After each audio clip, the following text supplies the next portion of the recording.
مطلب صاحب جب آپ کو پارٹی میں سائیڈ لائن کیا گیا تو آپ نے کہا تھا کہ آپ کو خطرے میں نظر آ رہے ہیں علی امین گنڈا پور صاحب. اب علی امین گنڈا پور صاحب کے خلاف بھرپور کیمپین ہو رہی ہے, پارٹی کا اپنا رہنما ہوں یا پھر جو پارٹی کے حامی یوٹیوبرز ہوں وہ بھرپور کیمپین چلا رہے ہیں علی امین گنڈا پور صاحب کے خلاف. اب پارٹی میں بات یہاں سے شروع ہوئی تھی کہ آپ کے اوپر سوالات اٹھاتے تھے کہ آپ کہیں اسٹیبلشمنٹ سے رابطے میں ہیں. اب تو پارٹی پوری کی پوری ہی ایک دوسرے کے اوپر یہ الزام لگا رہی ہے. سینیٹر علی ظفر پر پارٹی کے سیکرٹری جنرل الزام لگا رہے ہیں, آپ کے پارٹی کے اپنے چیئرمین پر الزام لگ رہا ہے کہ وہ بھی جو ہے وہ منظور نظر ہیں, اطاعت گزار ہیں اسٹیبلشمنٹ کے. علی امین گنڈا پور پہ یہ نام لگ رہا ہے, کیا واقعی پوری کی پوری پارٹی کمپرومائز ہو گئی ہے؟ یہ کیا ہو رہا ہے آپ کی پارٹی میں؟ بہت شکریہ شاہ زیب. پاکستان تحریک انصاف میں گزشتہ 1.5-2 سالوں میں یہ کلچر بن چکا ہے کہ کسی کو گندہ کرنا ہو تو اس پہ الزام لگا دیں کہ یہ اسٹیبلشمنٹ کا آدمی ہے, اور ایسی زبان اور ایسی سوچ جو ہے وہ سیاسی بونوں کی ہی ہو سکتی ہے جو پارٹی میں دراڑیں اس لیے پیدا کرتے ہیں تاکہ وہ اپنے سیاسی اہداف جو ہیں حاصل کر سکے. میں کئی دفعہ یہ کہہ چکا ہوں کہ خان صاحب کی جو حراست ہے یا جو قید و بند ہے, اس کو اب چند لوگ جو ہیں جنہوں نے خان کو موجودہ وقت میں حصار میں لیا ہوا ہے, وہ اپنے پوزیشن پارٹی میں مضبوط کرنے کے لیے اور اپنے مخالفین کو گرانے کے لیے اس سے فائدہ اٹھا رہے ہیں. میں پہلے ہی کہہ چکا ہوں کہ جن لوگوں نے میرے خلاف کمپین کی انہوں نے علی امین خان کے خلاف شروع کی, اور آج بیرسٹر گور صاحب کے اس بیان کے بعد اگر آپ سوشل میڈیا کا جائزہ لیں تو وہی لوگ اب بیرسٹر گور صاحب کے خلاف لگے ہوئے ہیں. یہ وہی لوگ ہیں جو سوشل میڈیا کو بھی کنٹرول کرتے ہیں,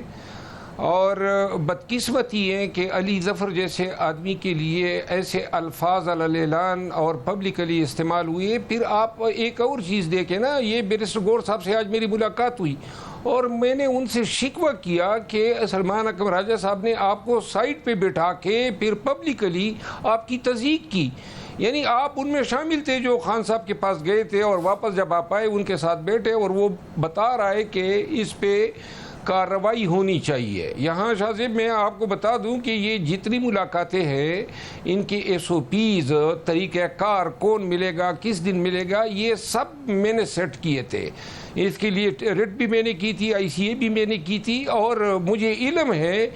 کہ یہ ڈیسائیڈڈ ہے کہ خاندان کے افراد جو بشا بی بی اس وقت باہر تھی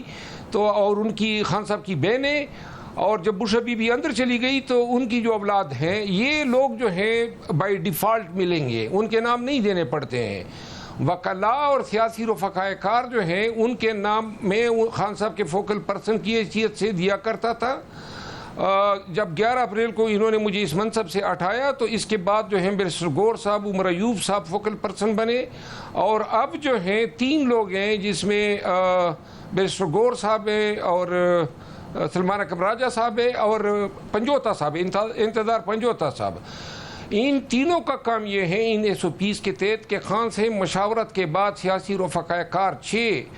لوگ جو ہیں ایک ہفتے میں مل سکتے ہیں, اور 6 وکلاء کے نام وہ خان سے منظوری کے بعد دینے ہوتے ہیں, اور یہ ان تینوں میں سے کوئی ایک بھی خان سے منظوری کے بعد دے سکتا ہے. کبھی یہ فیصلہ نہیں ہوا ہے کہ اگر ایک بہن نہیں جائے گی تو تمام وکلاء نہیں جائیں گے, ملاقات کا بائیکاٹ ہوگا. خود 25 تاریخ کو جب بہنوں کو ملاقات کی اجازت نہیں دی گئی تھی تو سلمان اکرم راجہ صاحب خود چلے گئے تھے. مگر اب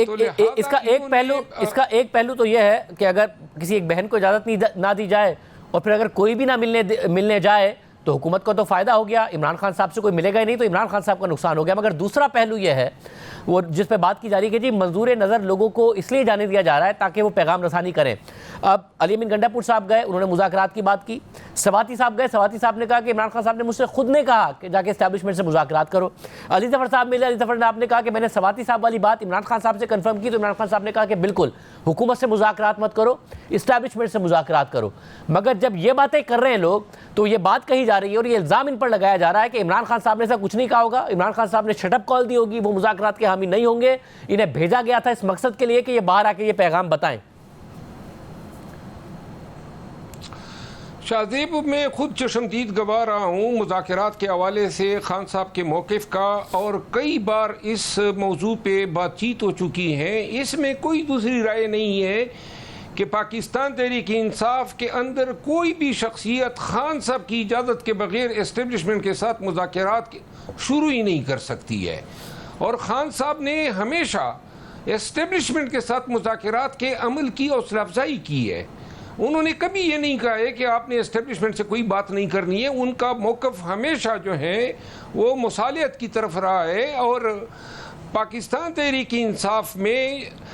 اینٹی اسٹیبلشمنٹ بیانیے کو تقویت دینے کے لیے سوشل میڈیا کے ذریعے غلط یہ پکچر پورٹرے کیا جاتا ہے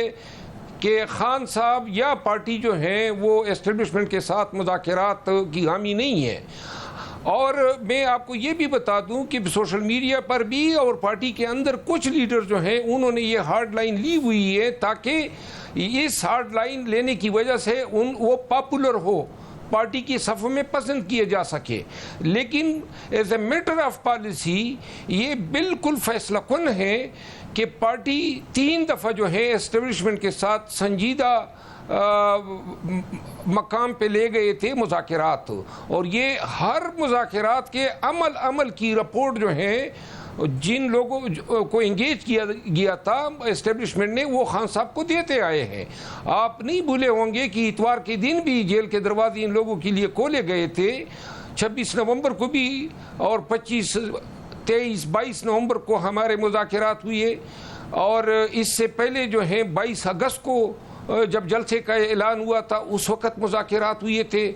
اس کے علاوہ 2024 میں ایک اور سٹیج تھا جب ہم نے اسلام آباد میں جلسہ کیا تھا سنگجانی کے مقام پہ، اس وقت مذاکرات ہوئے تھے، اور ان تینوں مذاکرات میں اسٹیبلشمنٹ کی طرف سے آفرز آئی تھی جس کا میں آپ کے پروگرام میں بھی ذکر کر چکا ہوں، اور جس کا مگر اب تو صورتحال یہ ہے مولانا صاحب، اب مذاکرات ہوں تو کیسے ہوں، بات آگے بڑھے تو کیسے بڑھے۔ اس وقت تو جو باتیں کی جا رہی ہیں سوشل میڈیا پر تحریک انصاف کے سوشل میڈیا کی طرف سے علی امین گنڈا پور صاحب کے لیے، پھر امریکہ سے تحریک انصاف کے حامی آتے ہیں عسکری قیادت میں یا DGI سے ملاقات کرتے ہیں، ان کے خلاف پھر جس قسم کی کیمپین چلی سوشل میڈیا پر اور وہ اپنی ایکسپلینیشن ہی دیتے رہ گئے، پھر اعظم سواتی صاحب کو قرآن اٹھا کے بتانا پڑا کہ عمران خان صاحب نے اجازت دی ہے، ان کے خلاف جو کیمپین چل رہی ہے، تو راستہ نکل سکتا ہے آپ کے خیال میں پارٹی کا؟ میرا خیال ہے آج بیسگور صاحب نے بھی شاید اس کا ادراک کر لیا ہے۔ پاکستان تحریک انصاف کو جو ہیں اپنے یوٹیوبرز اور سوشل میڈیا ٹیمز کو جو ہیں ان کے ساتھ فیصلہ کن دو ہاتھ کرنے ہوں گے۔ سوشل میڈیا جو ہے وہ جن لوگوں کی ایما پہ ٹرولنگ کرتی ہیں، اپنے بیانیے دیتی ہیں، اور بعض اوقات ایسے وقت میں عملہ آور ہوتی ہیں جس طرح مذاکرات ہو رہے تھے۔ میں آپ کو واضح کر دوں کہ ایک سٹیج پہ اسٹیبلشمنٹ کی ایما پہ حکومت PTI اور اسٹیبلشمنٹ نے اس پہ اتفاق کیا کہ حکومت کو فیس سیونگ کے لیے ہم حکومت اور پیپل پارٹی کے ساتھ مذاکرات کرتے ہیں، اور وہ مذاکرات کے دور چلے جس میں پشت پناہی جو ہے دونوں طرفین کو اسٹیبلشمنٹ کی حاصل تھی۔ اسی وقت ایک ٹویٹ آیا تھا، آپ کو یاد ہوگا، جس کو جواز بنا کے اسٹیبلشمنٹ نے ہاتھ کھینچ لیے تھے، اور پھر PMLN جو ہیں انہوں نے بھی بدگمانی کا اظہار کیا، اور اس وقت بھی مذاکرات کو بڑا دھچکا لگا تھا۔ تو لہذا وقت میرا خیال ہے بہت ہی قریب ہے کہ پاکستان تحریک انصاف جو ہے وہ ایکسپریس واضح سوشل میڈیا پالیسی کے حوالے سے عنقریب کوئی اعلان کرے گی۔ میں علی امین خان کی پوزیشن کے حوالے سے خدشات رکھتا ہوں، ان کے خلاف بڑی ہی ایک مضبوط لابی PTI میں ایک تسلسل سے کام کر رہی ہے۔ خان کا اس پہ اعتماد رہا ہے، کافی عرصے سے ان کا ساتھی ہیں، دائیوں سے، لیکن یہ میرے خدشات ہیں، اور پارٹی کے ایک انسائیڈر ہونے کی حیثیت سے بہت سارے لوگوں کے ساتھ اٹھک بیٹھک ہے۔ مجھے یہ علم ہے کہ پارٹی میں ماضی میں جن لوگوں نے وزرائے اعلیٰ لگوائے ہیں یا ہٹائے ہیں، وہ لوگ اب علی امین خان کو وزیر اعلیٰ کے منصب پہ نہیں دیکھنا چاہتے۔